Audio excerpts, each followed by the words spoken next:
culmination of the 1978 campaign pitting the Pittsburgh Steelers and the Dallas Cowboys in a confrontation that will produce a winner that will, for the first time in the history of the Super Bowl, have won the title 3 times. We weren't in love with the Steelers, and they didn't like the Cowboys. I think that they were a bit pompous. I mean, it would be great to knock off America's team.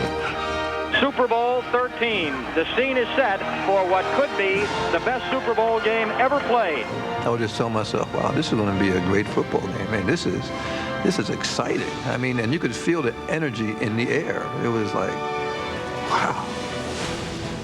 I was confident going into that game. I was also nervous because my worst fears in all of those games is the fear of losing a Super Bowl. There's a delayed blitz, and Bradshaw throws out, caught and dropped by Thomas Hollywood.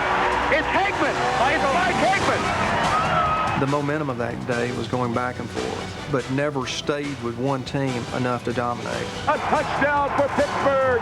75-yard strike to Johnny Stallworth. Touchdown, Cowboys! Well, we expected a great ball game, and it's been fascinating so far. I'm thinking, man, just stop them. Go back and look at Super Bowls. They won't find a better first half than this one. It was like a heavyweight fight where people were knocking the heck out of one another and nobody could deliver a knockout punch. That game had so many different elements to it. I mean, there were big plays, there was unusual fumbles. You say these things just don't happen, they happen. You know, it was kind of a roller coaster there. There were things that were happening in that ball game that you just can't explain. Jackie was all alone, and Roger drilled it in there. Oh, bless his heart, he's got to be the sickest man in America. All these plays that made a difference in that game were a matter of inches, fractions of inches. I'll tell you, I'm out of breath because this is some kind of a Super Bowl. It was a phenomenal football game. It was a huge game, but we didn't know it would have the impact and long-range ramifications that it did. Up until that time, some of the Super Bowls were lacking. They were very dull, they didn't have a lot of excitement. This game was loaded with it.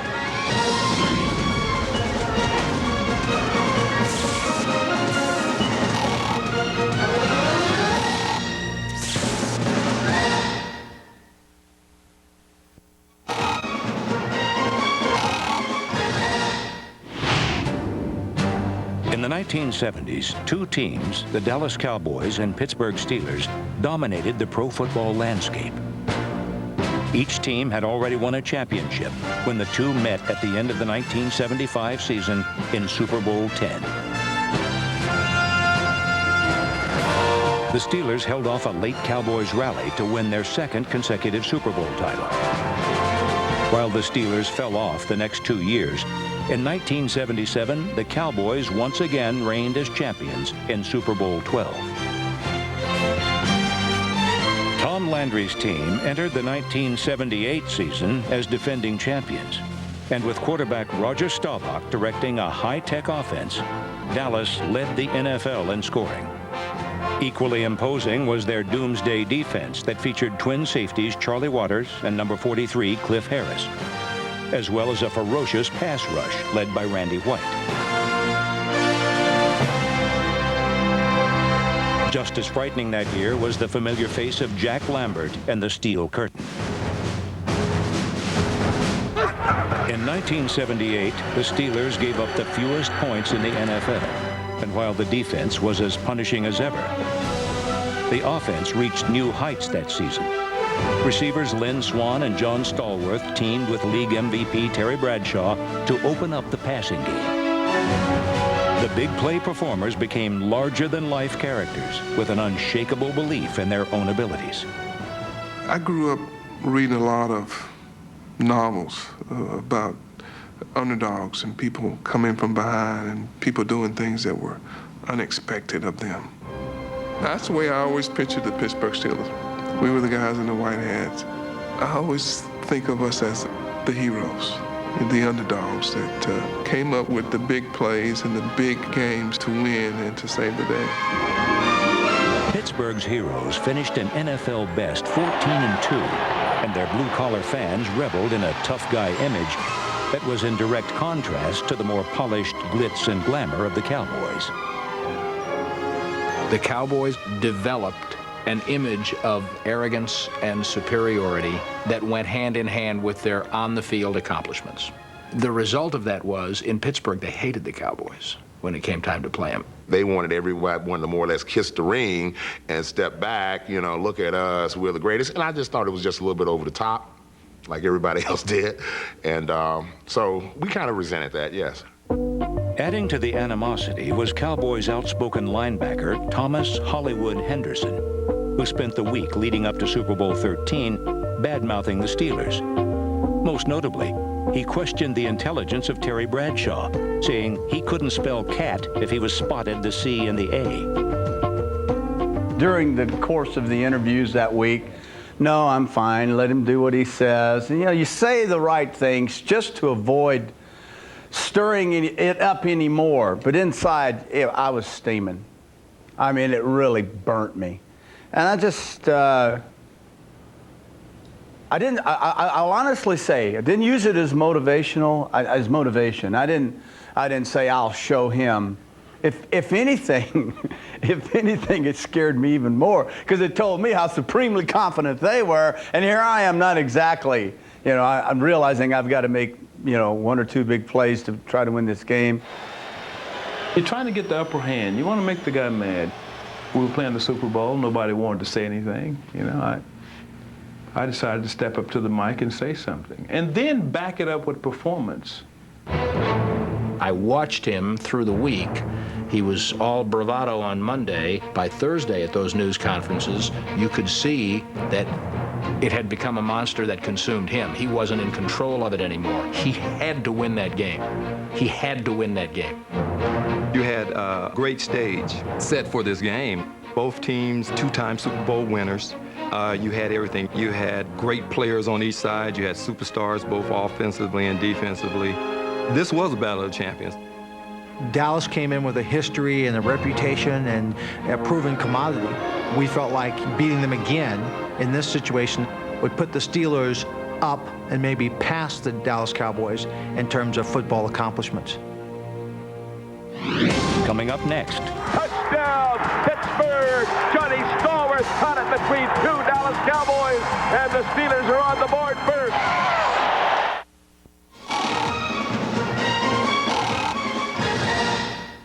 From the Orange Bowl in Miami, this is Super Bowl XIII, and the Pittsburgh Steelers meet the Dallas Cowboys for the world title. The Steeler fans, they're here in enormous numbers, it turns out. Their huge, terrible towels outnumber the Cowboy banners on this side of the field, maybe by 6 to 1.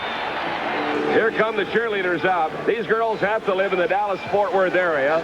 They have to have a full-time job, and then they have to go practice 2 or 3 hours every night, and after that they go out to a disco and sit around and drink till about 4 in the morning. I don't see how they've got time to do anything else. Well, I'll say this, they also got to be pretty good looking. That's right. Well, George Halas, the owner of the Chicago Bears, the guy who started it all, he's going to toss the coin, and he is going to toss a $20 gold piece that he paid $372 for when he was heard he was going to do the coin toss. The Cowboys have won the toss. Steelers will take the win and will kick off right to left. All right, let's go, G. Give them nothing now. The scene is set as Butch Johnson and Larry Brinson drop deep for the Cowboys for what could be the best Super Bowl game ever played. Brinson has it back to the 15. The 20 comes right 25 and is knocked down at the 27-yard line. For the Cowboys, Pat Donovan, Herb Scott, John Fitzgerald, Tom Rafferty, Ray Fieldwright, and Billy Joe Dupree. The wide receivers, Drew Pearson and Tony Hill. In the backfield, Tony Dorsett and Robert Newhouse. And the quarterback is Roger Staubach as the Cowboys come to the line on 1st down 10. Back into the eye with Dorsett, the deep back, and Drew in motion wide to the left side, rotating Pittsburgh defense. Handoff, Dorsett going to the left, tries to dart outside and does. 30, 35, out of bounds at the 37-yard line. Tony picked up 9. Yeah, we expect him to run that way and throw that way as well. The big deal for me was the fact that I was a kid growing up in Pittsburgh, right in western Pennsylvania, about 30 minutes from the city. As every other young kid growing up in that area, I always wanted to wear that black and gold, and yet then I go to the University of Pittsburgh, and I'm part of what they call the City of Champions. Here I am playing against my hometown team in the Super Bowl. So if you talk about somebody being geeked up and ready to play, I mean, couldn't have been written any better for me. Well, let's set that Pittsburgh front four. Greenwood at left end, Joe Green at left tackle, Steve Furness at right tackle, and John Banasak at right end. The linebackers are Jack Ham, Jack Lambert, and Lawrence Abe. The quarterbacks Ron Johnson and Mel Blunt, and the safeties Donnie Shell and Mike Wagner. Newhouse to the left side, Dorsett to the right. The handoff, Dorsett, center of the field, so straight up to the 50 and down at the Pittsburgh 47. Tony picks up a bundle. Donnie Shell saved a possible 6 points. Tony Hill wide right on first down 10. Pittsburgh's 47-yard line. They are not coming. The handoff in short to Newhouse, caught and dropped for no gain. L.C. Greenwood made the tackle. It'll be second down 10. High formation, Pearson's motion. Pitch out Dorsett, power sweep to the right with Newhouse in front. Tony to the 40. Tony to 35 and out of bounds at the 34-yard line. He's got another Dallas first down. There were a lot of people, a lot of forecasters who said Dallas can't run on Pittsburgh. We really weren't stopping Tony Dorsett on some of these wide plays he was running. Whether it was good execution on their part or some breakdowns on our defense, they were picking up some big chunks of change. The way we started off running the football, I just knew, I was like, oh man, this is MVP. You know, I'm going to have a big day against my hometown team. Drew Pearson in motion, the only wide receiver. High set behind Staubach, pitch out Dorsett, reverse back, they fumble the ball, and Pittsburgh recovers. Now that's going to hurt. Steelers have great field position. Drew Pearson fumbled the ball when he's attempting to pitch it back. And the Steelers have come up with the football at their own 47-yard line. They were moving the football with Tony running the football, which is the easiest thing in football is to hand the doggone thing off. And then they started running some gadget plays, and they got away from it. And I was surprised. It's mind-boggling because when you have something and it's working, you stick with it. The Cowboys had moved into Pittsburgh country and were moving the ball almost at will in their opening series. The Steelers at their own 46. Here's Blyer blocking for Franco, running to the right. Cuts forward and is nailed at the 45-yard line. Couple of yards lost. Starting lineup for the Steelers: John Kolb, Sam Davis, the offensive captain, Mike Webster, Jerry Mullins, the 8-year veteran from Southern Cal. Starting at right tackle will be Ray Penny, the tight end, Randy Grossman, the wide receiver, Johnny Stallworth, and Lynn Swan. Rocky Blyer, a running back in his 10th year from Notre Dame, and Franco Harris in his 7th year from Penn State. Quarterbacking Terry Bradshaw. Up in that front four: Jones, Larry Cole, Randy White, and Harvey Martin. Henderson, Bruning, and Lewis are the linebackers. Barnes and Kyle on the corners. Waters and Harris are the safeties. On a long count, shifting by the Dallas defense. And he gives the ball, runs into trouble at the line of scrimmage, and dives forward to the 47-yard line. You got to start opening up the holes out there. Franco's having his trouble so far. Of course, it's only 2 plays. Third down and 9. Bradshaw's back there, and he fires under pressure, and it is caught by Stallworth at the Dallas 40-yard line.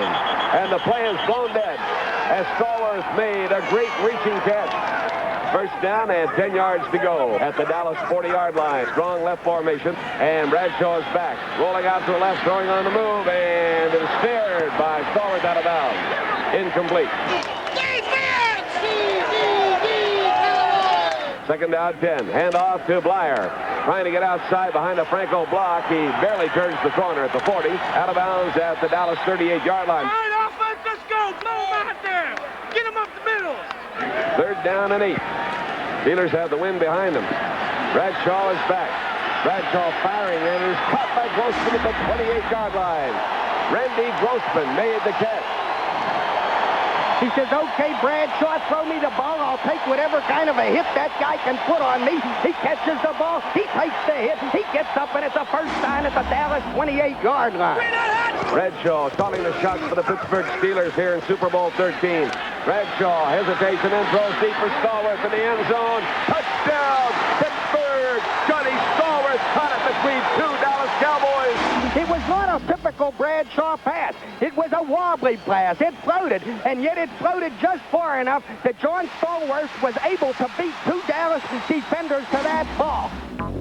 Stallworth's score was actually a result of the research done by teammate Lynn Swan leading up to the game.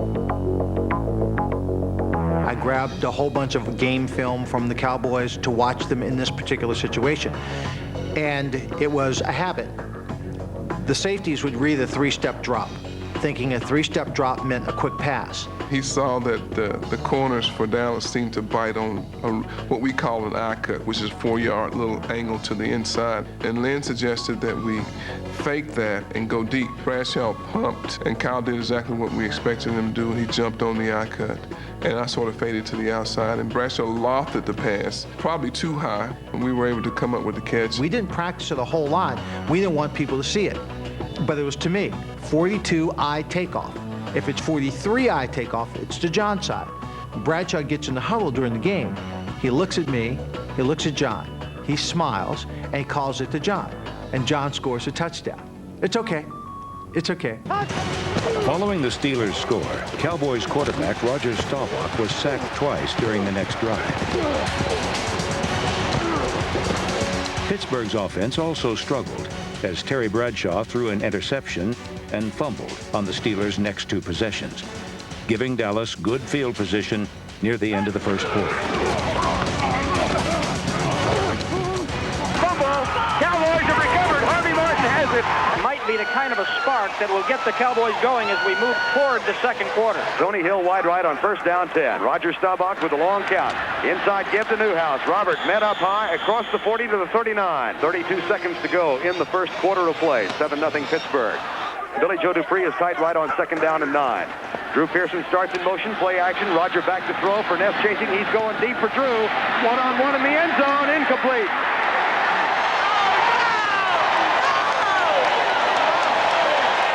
6 seconds to go first quarter, and the Cowboys have a third down and 8, and they go from the shotgun. They're all coming.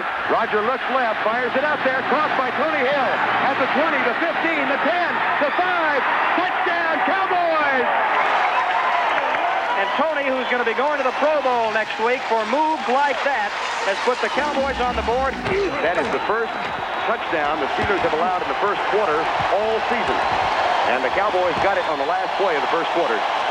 They like to screw things up and stop the running game on first down, so they like to blitz a lot. Tony made a great move. I was able to get rid of the ball against their blitz. They caught us in a blitz where they had Hill lined up on our strong safety in the slot, and everybody was man on man, and Hill came out and eluded Donnie Shell, and my back was turned to the play itself, and I was basically out of the play because I was caught into the blitz, which was man on Pearson. It was a big play for him. That's the end of the quarter with our score, the Dallas Cowboys 7 and the Pittsburgh Steelers 7. Coming up next. Bradshaw simply got sandwiched ferociously, and one half of the sandwich just took the football off him.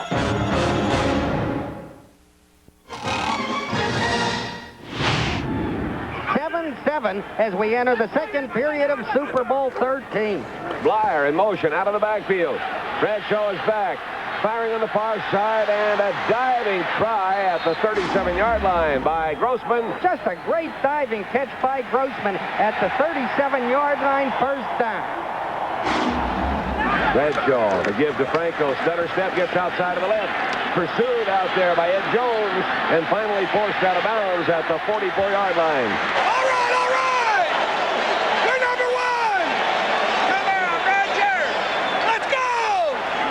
Bradshaw hands it off to Harris, hits up the middle, had the hole, but Jones filled it at the 45-yard line. You could see the hole open. Suddenly, there was too tall Jones. Give to Franco coming off the left side, fights his way up to the 47.5-yard line for a first down. Franco Harris picks it up, D.D. Lewis makes the stop. First down and 10 yards to go. Bradshaw would like to pass. He flips it down the middle. And a lot of people there. Looked like he was trying to force that ball in there that time. That could have been trouble. Slot man to the left side. Bradshaw with a play fake. Now rolling right. Gets a good block for protection and now fires downfield. And it is broken up. He went for Swan on a comebacker at the 30. So the pass is incomplete. It is 3rd and 10. All right, the Steelers. With Bradshaw fumbling the football, picking it up on the move, and he is nailed back behind the foot. This ball is taken away from him. Stripped for a touchdown. Dallas moves out to a 14-7 lead. The Cowboys have scored twice within 3 minutes. The terrible towels aren't flying anymore. Bradshaw just couldn't quite hold on to the snap, and what a crunch Thomas and Mike put on him. Bradshaw simply got sandwiched ferociously, and one half of the sandwich just took the football off him. Bradshaw has had 2 fumbles and 1 interception. He started off pretty well, directing that 56-yard touchdown drive, but he's since been ragged. I mean, how embarrassing. If throw an interception right off the bat, then they take a ball out of your hand. Bradshaw's ego wasn't all that was hurting. He apparently injured his shoulder on the play. Or at least that's what his teammates believed. I knew Terry fairly well, and I knew he was hurting most of the game. I've had some Oscar performances, but sometimes you got to do things like that to spur your teammates. If they think you're really down, they get pissed. And then you get in the huddle and you give that, and you're really not hurting. But they just seem to rise up another level. And the word from the bench was that Bradshaw, who of course is right back into the football game, was merely shaken up on that hit. Steelers are at the 20-yard line. Handoff goes to Harris. Off the left side for a couple of yards. 14-7 in favor of the Cowboys. Checks off, gives the ball to Franco. Franco coming up the middle, comes to the 25-yard line. Bob Bruning and Charlie Waters are there to make the tackle. Pittsburgh could not run the ball on us. I don't think they gained but about 40 yards in the whole game. So Pittsburgh took advantage of their passing game. 3rd down and 5. Slot right formation. Bradshaw is back there, and he fires. Caught by Stallworth at the 35, breaks the tackle, comes over the 40, the 45, the 50. He's breaking downfield, going to the Dallas 30, the 20, the 10, the 5. A touchdown for Pittsburgh. 75-yard strike to Johnny Stallworth.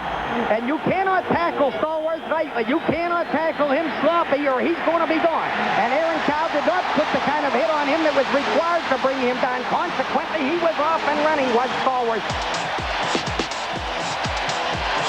Basically, we played one-on-one most of the game, which was very tough. Anytime that you're locked up with a caliber of receivers like Stallworth and Swan, it's going to be a long day.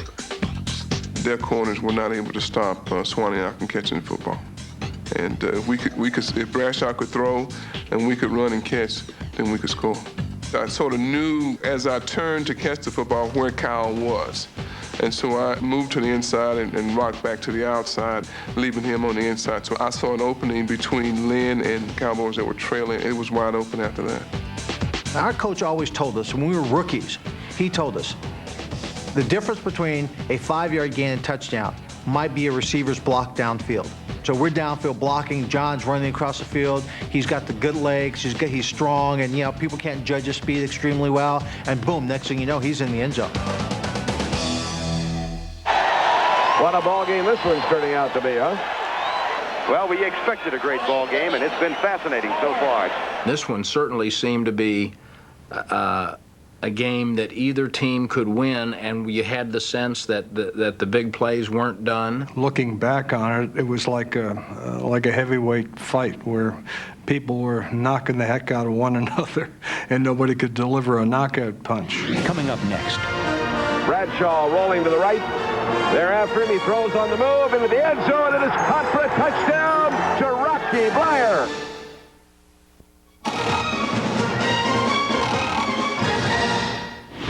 Steelers fans could feel a shift in momentum after Pittsburgh tied the game on a 75-yard scoring play in the second quarter. The Steel Curtain shut down the Cowboys' offense on the next series by stuffing the run for -7 yards and forcing a fumble deep in Dallas territory.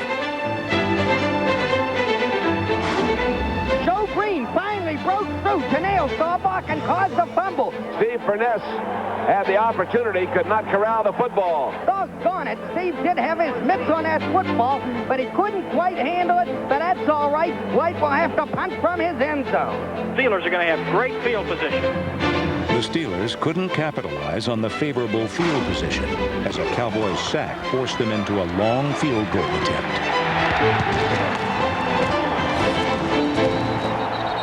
The 52-yard field goal attempt for Roy Girella to break the tie. Girella's kick is on the way, and it might get there. I don't know. Hits the crossbar. No good.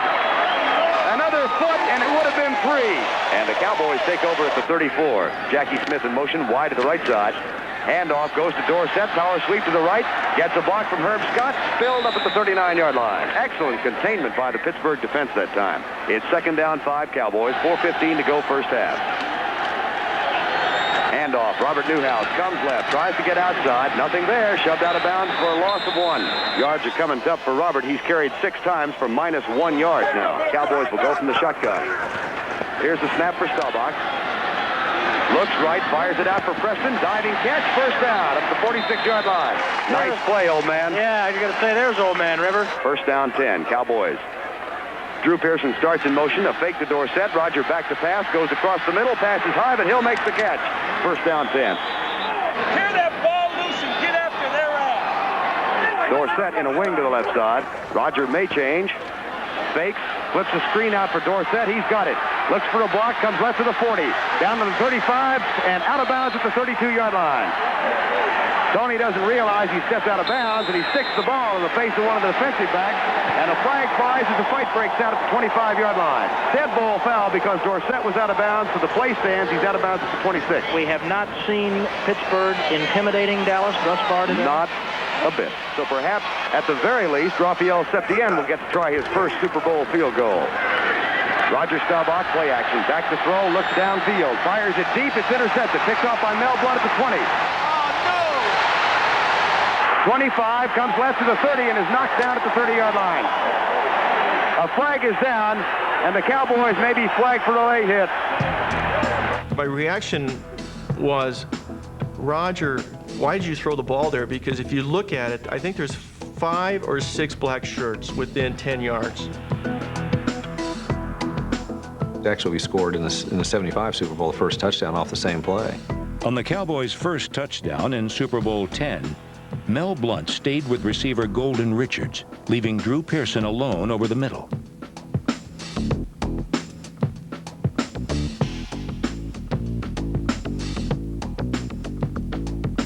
In Super Bowl XIII, Staubach again looked for Pearson, but this time, Blount jumped the crossing route.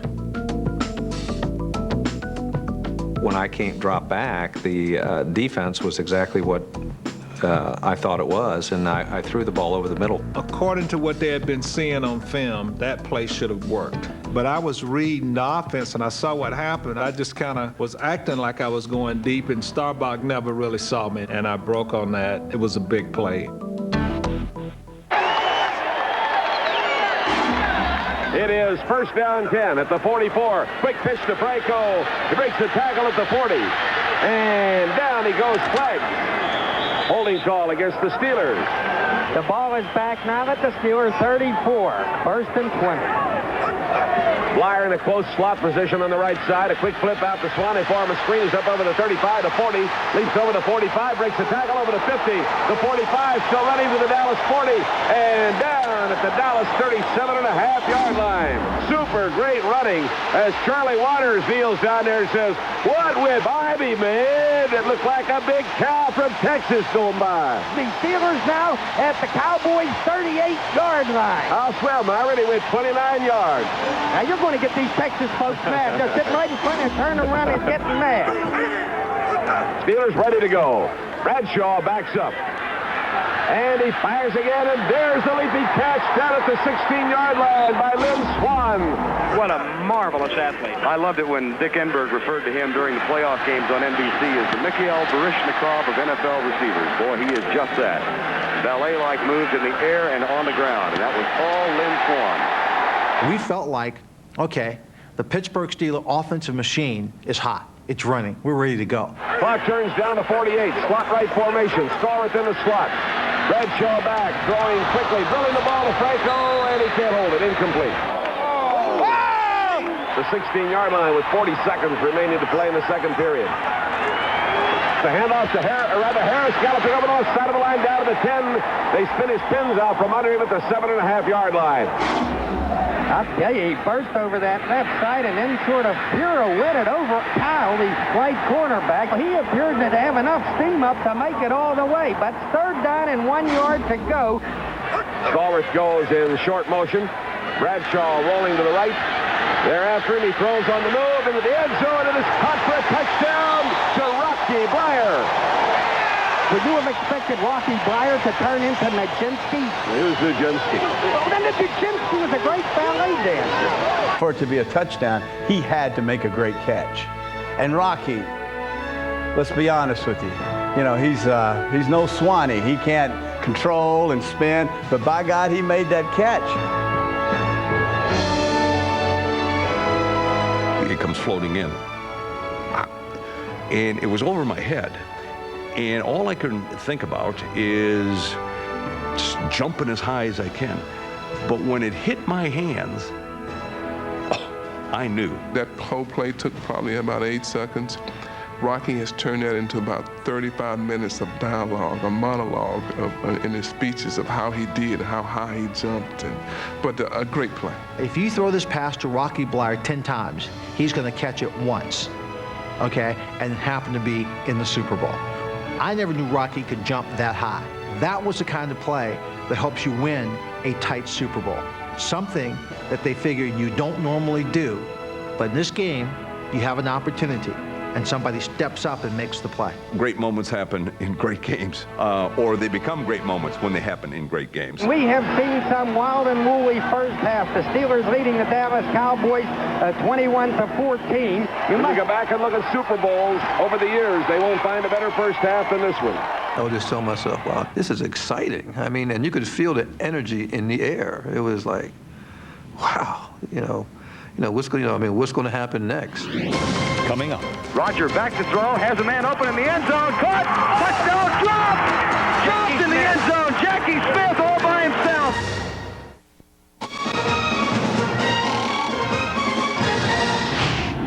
Here come the Steelers back. All right. Total offense in the first half, 271 yards for the Steelers, 102 yards for the Cowboys. That'll tell you just a whole lot right there. Rafael Septien will kick off. We've got 30 minutes to go to settle the World Championship. Here's the kick, fairly short by Septien. Anderson at the 15 on the run. Goes to the 20, 25, to the 30, 35, 40, down at the 39 finally. A dazzling run by Larry Anderson. So here come the Pittsburgh Steelers with good shape once again. At halftime, we analyzed what was going on, and we made a couple adjustments. We were snuffing the life out of the run game. They cannot run against the Cowboys. If they couldn't pass, it'd be all over. Franco finding that Dallas defense tough to penetrate on occasion, most occasions today.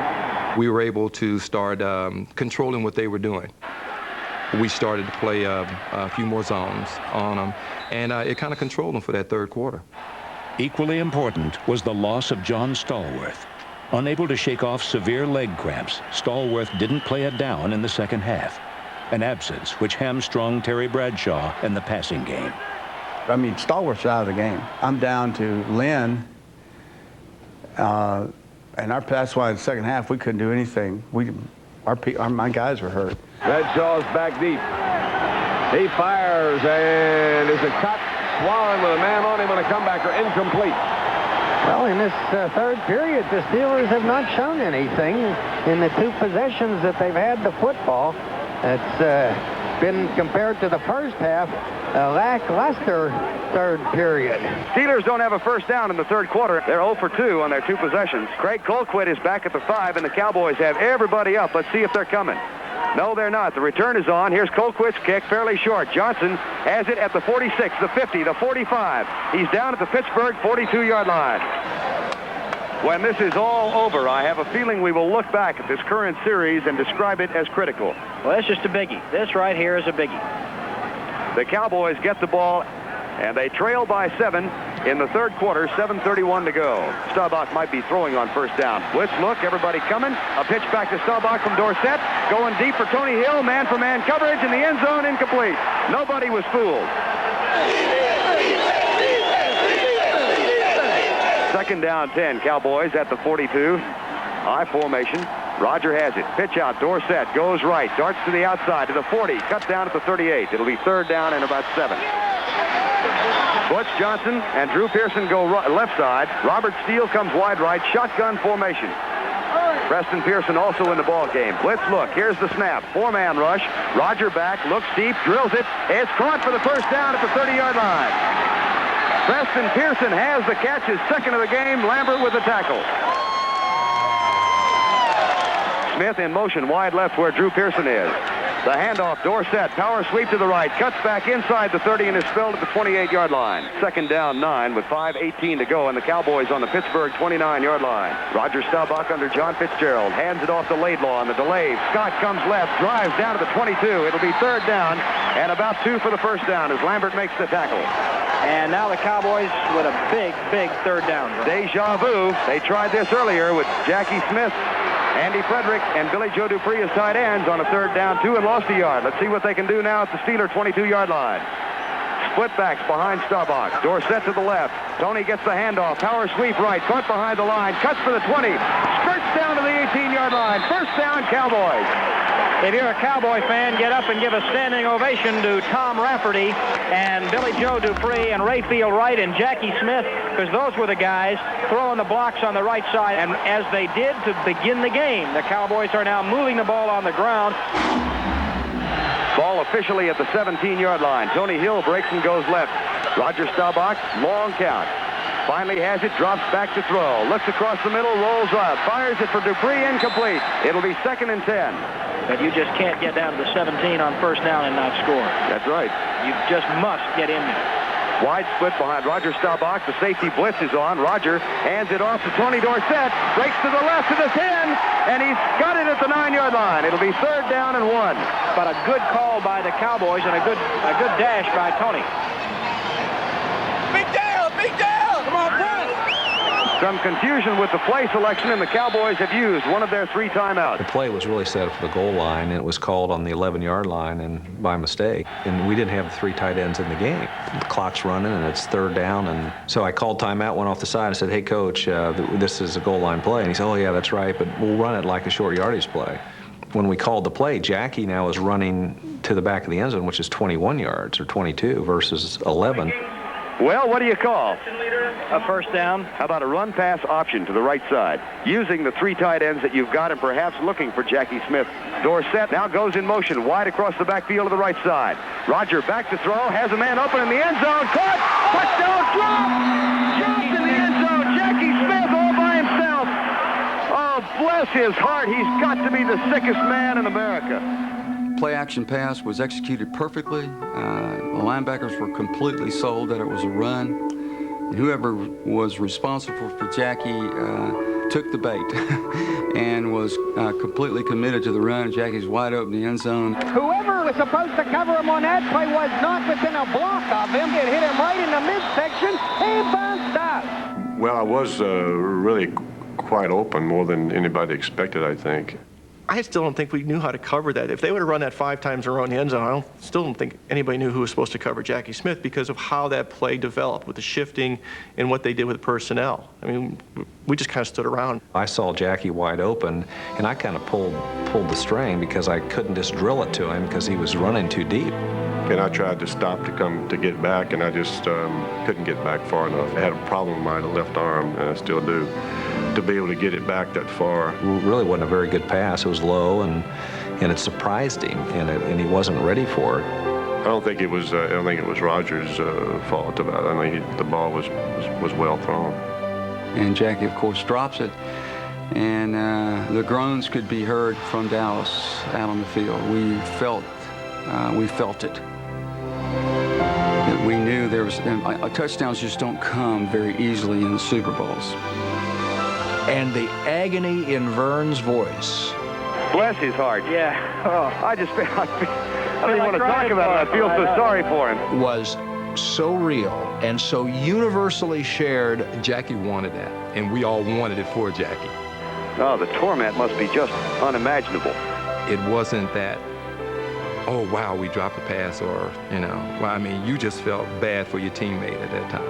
It's amazing how people have latched onto that play. It's just unfair. It wasn't the end of the game. And the Cowboys are just converging on him on the bench to say, it's all right, Jack, we'll get it back. Septien will try 3 points. Septien will try to make it 21-17. Here's the snap. Septien's kick is up. He got it. So the Cowboys get something out of this with 2:36 remaining in the third quarter. We had a quarter to go. We're only 4 points behind, and Jackie Smith is taking more heat than he deserves. Coming up next. As I'm trying to cut under him, he stretches out and trips me up.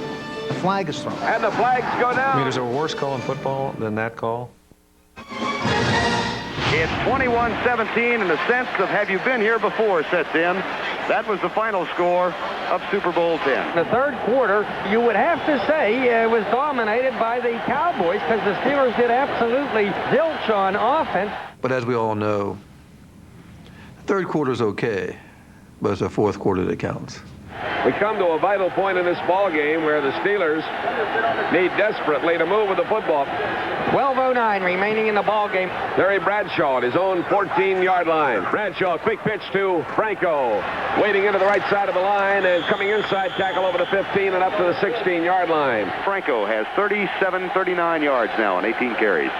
Well, they're just not running on the Cowboys. Second down and 8. One to the right. T-Bell to the left. Bradshaw's back there. They have a blitz coming at him, and he unloads it to the far side. T-Bell goes down at the 30. Incomplete. They're harassing Bradshaw. He got rid of that ball. That's all he wanted to do, get rid of it. He was 11 of 18 in the first half. In the second half, he is 2 for 9. This is the third down play. 3rd and 8. They're coming at him again. And he unloads it. Looks like interference, but it is held on to at the 25-yard line. Big play by Bradshaw, huh? Yep, sure was. First down 10 at the 26 officially, and here come the Steelers. 10:51 remaining in Super Bowl 13. First down at the 25-yard line. Bradshaw drops back again, and now lets it fly, and there's his man up at the 39-yard line. So Swan comes in front of Barnes again on a hook. First down 10. All right, now the Steelers have some field position. As for the 5th time today, the ball is caught in Benny Barnes' territory. The terrible towels are waving across the field, a sea of them as the Steeler crowd comes to life for the first time in this second half. They're poised on defense as Bradshaw calls the signals for the Steelers. Quick pitch to the left side to Franco, trying to get outside there, and he's tripped up, running to the sideline at the 43-yard line. Pick up 4 yards, second down 6. Cowboys coming with the blitz on every play. Bradshaw's back. Here they all come, and he fires it long, lays it way downfield. There's Swan trying to get to the ball, and the flags go down. Swan is tripped up by Benny Barnes. I mean, is there a worse call in football than that call? He tripped him. We're looking to make a big play. We try and make a big play down the middle of the field on the outside. Terry throws the ball inside.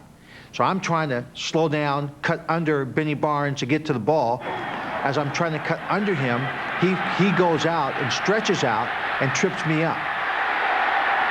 I spotted the ball and it looked like it was just floating, you know, a mile high up in the sky. And then I felt this clip or nudge, and then I went down. And before I knew it, I was face down on the ground, and my first thought was, oh my God, where is he? He didn't really try to trip Lynn, but it's probably a good thing he did because Lynn would have scored a touchdown if Lynn hadn't stumbled over him. And of course, Benny and Cliff Harris and Charlie Wathers are all yelling, it's incidental contact. It was just, they got tangled up. He didn't trip them. My perspective, and I think most Dallas Cowboy fans, was definitely not pass interference. Benny Barnes was right there, and the official was right on the spot. It was incomplete, and all of a sudden you see a flag thrown from the middle of the field by Fred Swearingen, who was a communist, I heard. I don't know if that's true or not. He trying to defeat America's team. No, just kidding. But it was a horrible call. I mean, Fred Swearingen had no right to make that call. But he did trip me, and you can't trip. That's the rule. The very next year, the NFL changed that call, or made that call, made it a new call, which is called incidental contact. And the reason for incidental contact that was now adopted in the NFL was because of Benny Barnes, or Lynn Swan running over Benny Barnes in the Super Bowl, which was a no call, should have been a no call. That flag is going to turn out, I have a feeling, to be awfully critical. Yeah, and awfully controversial. First down 10, Pittsburgh at the Cowboy 23-yard line, 9:05 to go. Bradshaw has it. Quick screen out to Swan. He's got blockers in front, shakes a tackle, goes left, shakes another. Buried at the 15-yard line. Yeah, that looked good. Bradshaw 16 of 29 for 299 yards, a Super Bowl record. Blitz is threatened by the Cowboys. Bradshaw hands it off to Franco Harris. The power sweep to the right. Franco is caught on a brilliant defensive play and dragged down at the 19. It'll be third down with 7:59 to go. Bradshaw looks over the Cowboy defense, which is uptight, showing a blitz tendency. He may be changing. Here comes the max blitz. Bradshaw's back. They've got him. Haul him down at the 30-yard line. Thomas, Hollywood, Henderson.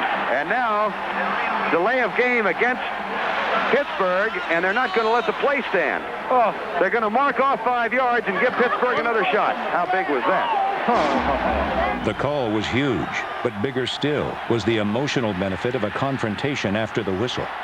True to form, Thomas Henderson taunted Terry Bradshaw, but in a rare display of anger, Franco Harris aggressively confronted the Cowboy. There was an altercation between Franco and Henderson. That's very rare for Franco. I believe it probably excited him a little bit.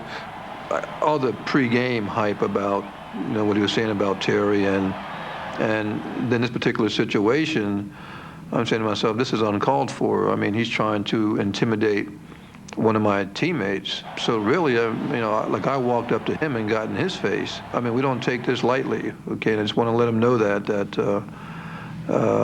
need to cut this stuff out. Franco is not necessarily a demonstrative type of guy, and he doesn't necessarily wear his heart on his sleeve, but at that moment in time, he was very demonstrative and very intense, and very focused on what he wanted, and somehow he wanted to get back and show Hollywood and the Cowboys that those things don't happen. Third down and 9, 7:17 to play. Terry Bradshaw giving the ball to Franco through the middle, then over to 15 to 10 to 5. Touchdown Pittsburgh. They opened it up down the middle, and the big guy went straight ahead through the hole. He knocked them loose in every direction, and the Steelers go on the board with a TD. Oh, about that one.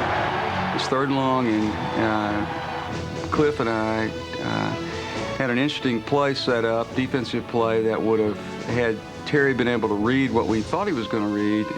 We were hoping to make a big play out of it. We didn't tell anybody about it except Cliff and I took his place as far as my run responsibility, and he took my place on run responsibility. And sure enough, Terry did not read the play as we expected.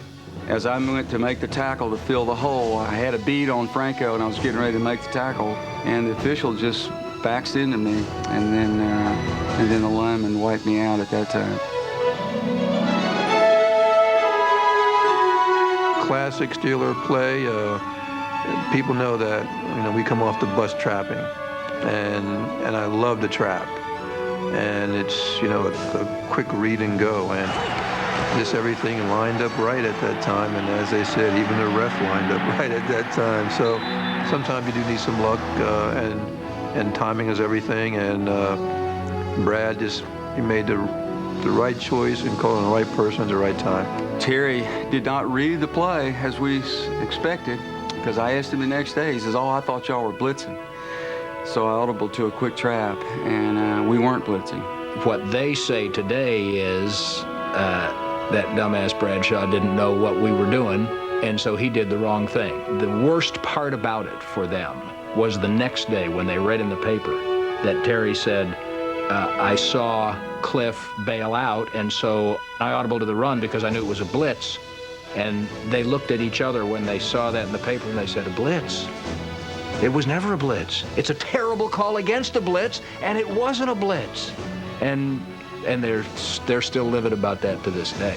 I mean, fate, destiny, call it what you want, but we run that play 100 times, and we wouldn't have called that defense on that time, and that official would not have been standing there, and I wouldn't have been running over to that side. It was that was a blow to us. Would have stopped that immediately if we'd been in our normal positions. 85 yards, 8 plays. Cowboys need 2 touchdowns in the final 7 minutes and 10 seconds to win it. Field goals won't help them now. Coming up next. Bradshaw is back, and he's going to Swan, and Swan makes his circus catch in the end zone. Unbelievable catch for the touchdown. One of Chuck's attitudes as we went through the year, what he called his truths, was that the big play can happen at any time, and on offense or defense or special teams. And when it happens, don't let it surprise you. In fact, the next play and the next big play were one and the same. The kickoff following Franco Harris's touchdown. Here's Jarrella scrimming the kick down short. Picked up at the 24. Fumble! Ball loose! Still fighting for it at the 21. Who has got the football? The Steelers think they have it. So do the officials. Yep, so do the officials. Pittsburgh's ball! Holy mackerel! Well, that ain't going to help anybody do anything. Bless his heart, Randy White was playing on the front wedge on the kickoff, and it was a squib kick. Roy slipped down when he was kicking and didn't mean to kick a squib kick, and comes right to him, and he has to pick the ball up, and he does, but he has a cast on his left hand. And just as he's moving, he moves to the left, and he sees somebody coming, and he's got enough football background to know he's supposed to put the ball away from the defender coming, so he moves it over to his left hand, and he couldn't hold on to it because that was his cast hand. Holy mackerel! I don't want to jinx the Steelers, but I think that that may be the play that broke the Cowboys' back. The 6:58 remaining. It's just very strange, all these little things that went wrong. I'm not saying that Dallas is looking for excuses. There were a lot of things that, by flukes, went against us, and you need to be a good enough team to overcome it. Steelers have recovered at the 19, 28-17. It may be all over, and fans are starting to stream out of here with 6:58 remaining. When there is a turnover, there is immediate big play thereafter. All of a sudden, you know, your team is kind of confused. Maybe the Cowboys all of a sudden, let down a little bit. It was like, crap. You know, I mean, we had an opportunity here, and then the defense is back on the field again, and so, boom. In the previous 10 seconds, the Steelers had scored a touchdown and recovered a fumble. Sensing that Dallas was dazed, Terry Bradshaw went for it all on first down. Bradshaw is back, and he's going to Swan, and Swan makes a circus catch in the end zone. Unbelievable catch. Holy smokes, 18 yards, and they strike again. Suddenly, the Steelers have 2 TDs in about 9 or 10 seconds. I could play in the big games. I mean, I was comfortable in big games. Big games didn't make me nervous. What a brilliant throw by Bradshaw. What a brilliant catch by Swan. It's going to wind up being a score more lopsided than the difference between the two teams. The backs have been broken now, there's no question. The touchdown I scored was essentially the same touchdown that John scored on the first half. 42, I take off. But to the Cowboys' credit, they were not going to be burned twice by the same play. Harris didn't come up. Terry pump faked it. I saw the safety right there. Instead of going to the post, I bent it like an inside seam to the outside. Now, there was no help on the outside. Safety tried to jump up. He couldn't get there. It was too high for him, and the ball is just over his fingertips, and just to a point where I could reach it, I make the catch. I'm in the end zone. It's a touchdown. It was my mistake because he faked to Franco enough for me to hesitate just for a moment, a split second, and I turned to make the play, and Terry threw it over my head, and I thought to myself, there's no way that Swan can catch this ball, and he made a great catch. He leaped, I don't know, 12 feet in the air. He went up in the air and made a circus catch. He looked like a flying circus, and the Southern Cal Flyer pulled it in. Once again, you couldn't gun the quick post because of underneath coverage. So I held it a little bit, threw it off my back foot, threw it hard and high. Both my receivers are in the Hall of Fame. And that catch by Lynn was a classic example of why he's in the Hall of Fame. It's erupted here in the fourth quarter, and it's all over now as the stands begin to empty. 35-17, and the Pittsburgh Steelers, barring some combination of about 3 Hail Mary passes, will become the first team in the history of the NFL to win 3 Super Bowls. Coming up next. We had Roger Staubach as a quarterback, never felt we ride of the game, never. Here's Roger, goes deep in the end zone, caught, touchdown. It's not over yet.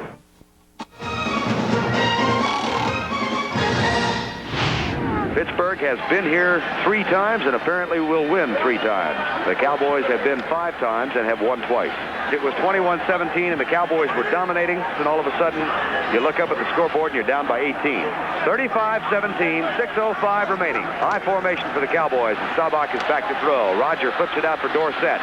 He's to the 10, goes right to the 15, cuts back to the 18-yard line and is spilled. Second down and 2, Cowboys. Roger has it, drops back to throw. He's not had the greatest day of his career, and he's sacked now at the 9-yard line. Rogers only 8 out of 18 for the day. John Banaszak got the sack. This will somehow come out as being a triumph for the blue collars over the white collars. Somehow. Third down, 11 for the Cowboys. Staubach is 5 yards back in the shotgun. The snap back by Fitzgerald. Rogers back, looks deep, can't find anybody. He'll have to run. Pulls up to the 10, the 15, goes left to the 20, wiggles up to the 25, and has a first down at the 28-yard line. First and 10, Dallas at the 28-yard line. 4:31 remaining in the game. Roger drops back, pumps once, goes in the right flat. Looks for Drew Pearson, and Drew makes the catch and is out of bounds at the 45 with another first down. That kills the clock with 4:22 remaining. Regular set for the Cowboys, first down 10. Staubach has it, draw play, Dorsett. Tony dances right to the 50. Still on his feet and struggles left. He's free to the 40. He's to the 35, the 30, and dragged down from behind at the 28-yard line. Vintage Dorsett running as he made about 3 unbelievable moves. Roger from a regular formation. Drew Pearson is in motion play action. The fake to Dorsett, Roger back. Looks deep for Tony Hill. Can't find him, in trouble, scrambles left for Dupree. Billy Joe makes the catch and is out of bounds at the 16 with another first down. And that's Billy Joe's first catch of the day.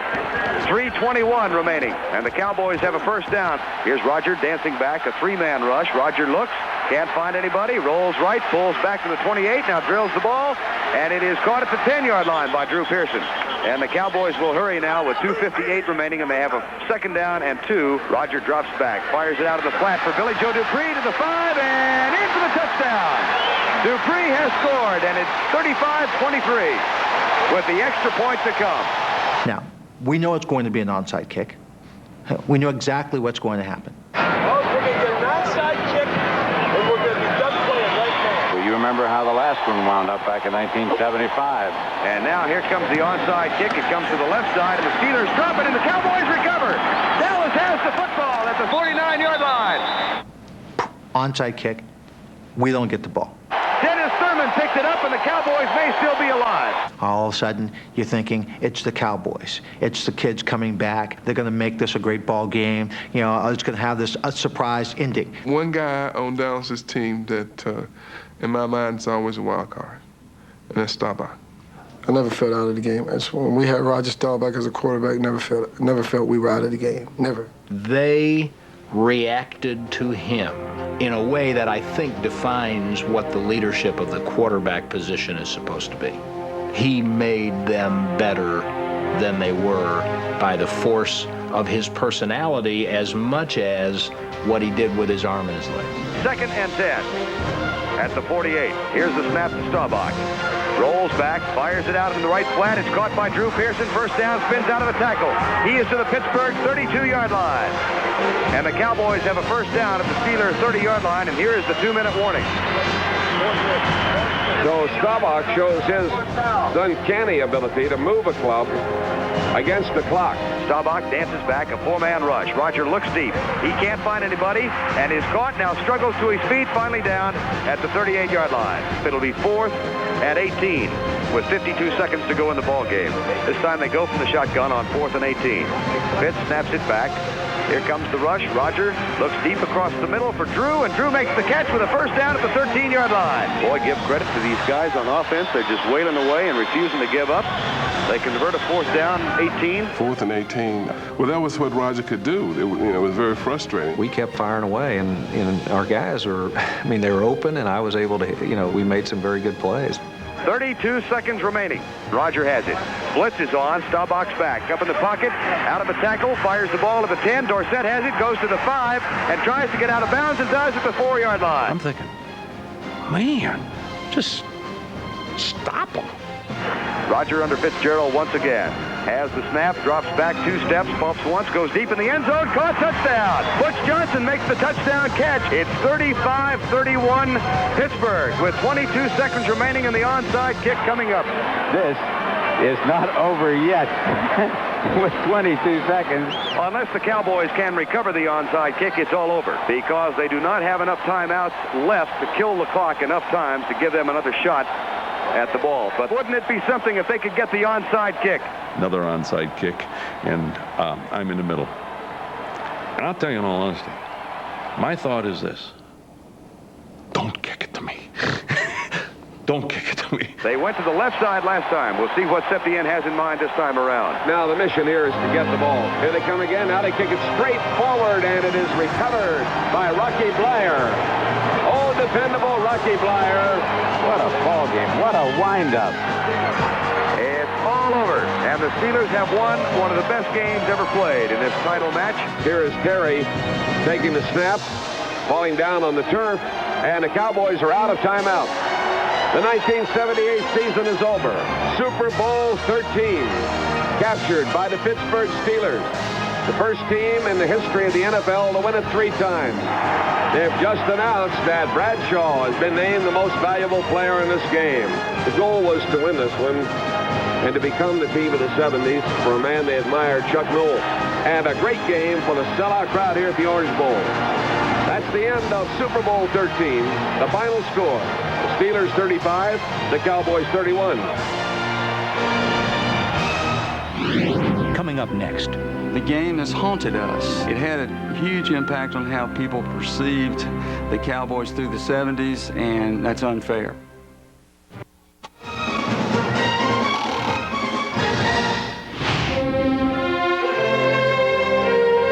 In the aftermath of Super Bowl 13, much of the media attention focused on the Cowboys' Thomas Henderson, who, in defeat, had to answer for his pregame comments about Terry Bradshaw and the Steelers. He came in, sat down in his locker, took off his jersey, sat there in his pads, cried like a baby for however long until they opened the door. No one ever saw it, probably just as well. And it was hard, as big a jackass as he had made of himself, it was very hard not to feel for him watching him go through that. You know, I can play football, and that's what I did all day. And I'm not ashamed of my performance at all. I'm not ashamed of anything that happened today. Pittsburgh evidently was a better team today, and the breaks went their way. But I'm a competitor, and as you can see, I'm a bit upset. Thomas, did you say anything before the game you wish you hadn't said now? No, sir, never. No, I don't. Actually, I think that Super Bowl 13 was one of my greatest games. The highlights are there. I played a great football game. We didn't win the football game, but I played great because when I ran my mouth, I had to back it up. The following season, Henderson and the Cowboys sought championship redemption. But in the 1979 divisional playoffs, Dallas was upset by the Rams on a late touchdown pass to Billy Waddy. Instead of the Cowboys meeting the Steelers in another Super Bowl rematch, it was instead the Rams who faced Pittsburgh in Super Bowl 14. The Steelers captured their 4th Super Bowl title in 6 years. As a result, Pittsburgh was unquestionably crowned the team of the 70s and arguably the greatest of all time, sending a staggering 9 players into the Pro Football Hall of Fame.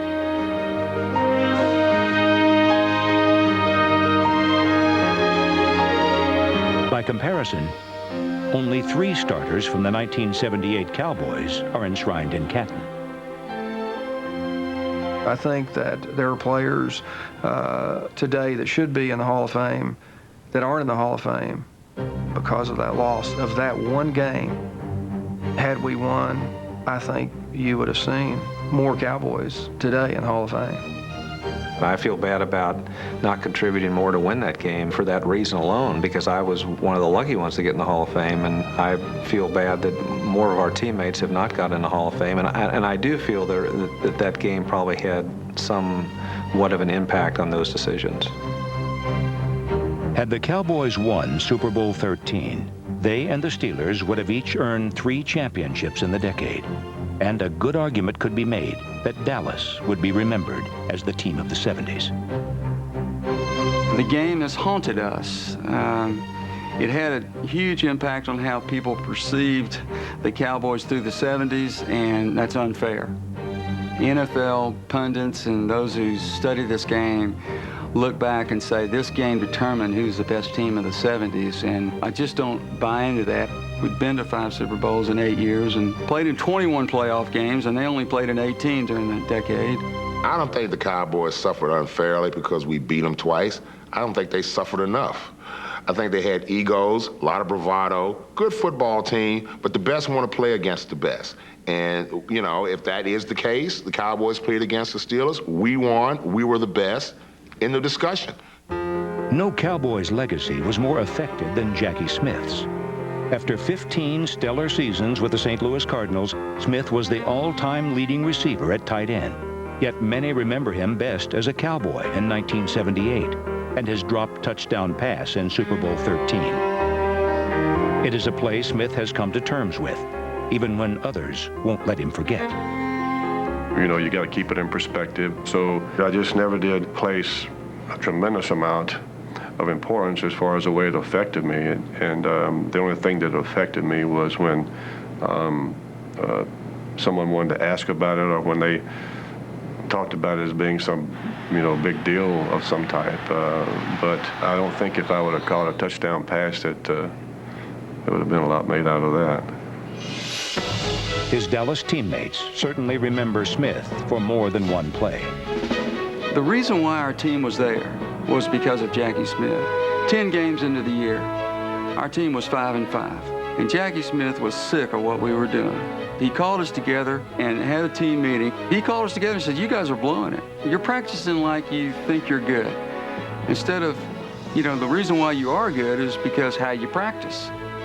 We sure enough changed our practice habits, and we won 8 games in a row. So I owe the reason why we're at the Super Bowl, Jackie Smith. 16 years, you going to Super Bowl. You going to Super Bowl. Jackie, you going to Super Bowl. Of course, Smith's first trip to the Super Bowl had anything but a storybook ending. And many believe that one dropped pass is the main reason he waited a decade after he became eligible to finally be elected to the Hall of Fame. The Football Hall of Fame is a place where my great-great-grandchildren can come and where Grandpa can forever remain young and forever catch passes. Every once in a while, the game is going to give you an opportunity. Not an opportunity that you prepared for, not an opportunity that you could see coming, just an opportunity at that moment. The key question is, can you take advantage of that opportunity? That's a game of football. And in this ball game, we had those opportunities and we got a few breaks and we were able to capitalize on them. To me, it was a bad call. And one of the funny things is that Joe Green lives in Dallas, and he comes up to me and says, "Oh man, you got really screwed on that play, you know." And I'm like, "Well, Joe, where were you? You know, I mean, you know, when the crime was being committed, why didn't you come to my defense, you know?" I don't care about the excuses that Dallas threw at us later. Fred Swearinger's call, da-da-da-da-da-da-da. We kicked their ass, bottom line. It's all that matters. You know, we kicked their ass. Get used to it. Can't change it. They don't like to hear it, but you know what? I get tired of having to sit here and be nice about it too, you know? We beat them every time I played them. If we play again, we'll beat you again. That's just the way it's going to be. Get used to it. And I think that was an attitude that helped all of us be successful. I don't know where that attitude came from, but there was no fear. There was no like, well, what if you didn't think about losing. We never thought about losing any of the Super Bowls, ever. No one ever talked about it, no one thought about it, and it didn't happen. I guess any time that you lose a game, there's always the what ifs. You know, what if this happened? What if that happened? It's like, well, this one play, yeah, you know, what would have happened? But yeah, I think it's kind of time just to move on and give the champions their due. Yeah. I think Super Bowl XIII is significant because it set the Steelers apart. Winning Super Bowl XIII, the Pittsburgh Steelers established themselves as a dynasty for the 70s, as a team that could put it together year in and year out, who could fall off that Super Bowl platform and regain it. And we established for this franchise that this is a place we could be consistently by getting back there in Super Bowl 13. And this best Super Bowl ever played has been just that. We thought it would be, and it's been a great one. It has really been a great one. When I look back at that game and say, wow, it was great to be a part of that game, and because it was one of the greatest games of all time.